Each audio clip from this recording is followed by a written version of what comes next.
ఏపీలో ఎన్నికల తర్వాత జరిగిన హింసపై దర్యాప్తులో సిట్ స్పీడ్ పెంచింది.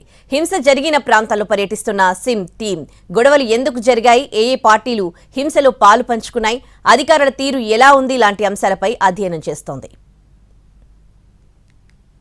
ఏపీలో ఎన్నికల తర్వాత ఘర్షణలపై సిట్ విచారణ ముమ్మరం చేసింది. వాస్తవాలు తెలుసుకునేందుకు హింస జరిగిన ప్రాంతాల్లో క్షేత్రస్థాయిలో పర్యటిస్తున్న సిట్ బృందం గొడవలు ఎక్కడెక్కడ జరిగాయి, ఎందుకు జరిగాయి, ఎవరి మధ్య గొడవలు మొదలయ్యాయి, ఏ పార్టీలు హింసలో పాలు పంచుకున్నాయి, హింస జరుగుతున్నా అధికారులు చర్యలు తీసుకున్నారా లేదా, ఏదైనా నిర్లక్ష్యం కనిపించిందా అన్న కోణంలో పరిశీలన చేస్తోంది. అనంతపురం జిల్లా తాడిపత్రికి చేరుకున్న సిట్ బృందం స్థానిక అధికారులతో మాట్లాడింది. పోలింగ్ రోజు రాళ్లదాడి ఘటనా స్థలాన్ని పరిశీలించారు. పట్టణంలో ఓంశాంతి కమాన్ వద్ద మొదట అల్లర్లు జరిగిన ప్రదేశంలో విచారణ చేసింది సిట్ బృందం. అంతకుముందు ఉమ్మడి గుంటూరు జిల్లా నరసరావుపేట నియోజకవర్గంలో సిట్ టీం పర్యటించింది. ఘర్షణలు జరిగిన ప్రాంతాల్లో వివరాలు సేకరించింది. దీనికి సంబంధించి అధికారుల నుంచి వివరాలు రాబట్టింది. డీఎస్పీ ర్యాంక్ అధికారుల ఆధ్వర్యంలో విచారణ చేస్తున్నాయి సిట్ బృందాలు. అల్లర్లు జరిగిన నరసరావుపేటకు ఒక సిట్ బృందం వెళ్లగా చంద్రగిరి మండలం కూచువారిపల్లికి మరో సిట్ టీం చేరుకుంది. కూచువారిపల్లి సర్పంచ్ ఇంటిని పరిశీలించారు. ఘర్షణలు జరిగిన అన్ని చోట్ల ప్రాథమిక సమాచారాన్ని సేకరించారు. తిరుపతి పద్మావతి మహిళా వర్సిటీలో హింసాత్మక ఘటనలపై నమోదైన కేసుల వివరాలను స్థానిక పోలీసుల నుంచి సేకరించారు.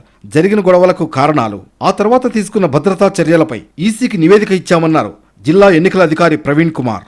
ఈసీ ఆదేశాలతో వర్సిటీలో 144 సెక్షన్తో పాటు 4 అంచెల భద్రతను ఏర్పాటు చేశారు. కొన్ని కేసుల్లో నమోదైన ఎఫ్ఐఆర్లను సిట్ పునఃసమీక్షించనుంది. అల్లర్లపై ప్రాథమిక నివేదికను ఈసీకి పంపనుంది.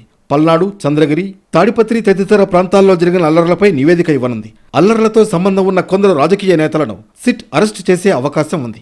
ఆరోపణలు ఎదుర్కొంటున్న పోలీసులపైన చర్యలు తీసుకోనున్నట్లు సమాచారం. క్లూస్ టీమ్స్ తో కలిసి సిట్ అధికారులు పనిచేస్తున్నారు. అల్లర్లు జరిగిన ప్రాంతాల్లో నమోదైన ఎఫ్ఐఆర్లు పరిశీలించి అవసరమైన చోట అదనపు ఎఫ్ఐఆర్లు నమోదు చేస్తామంటున్నారు.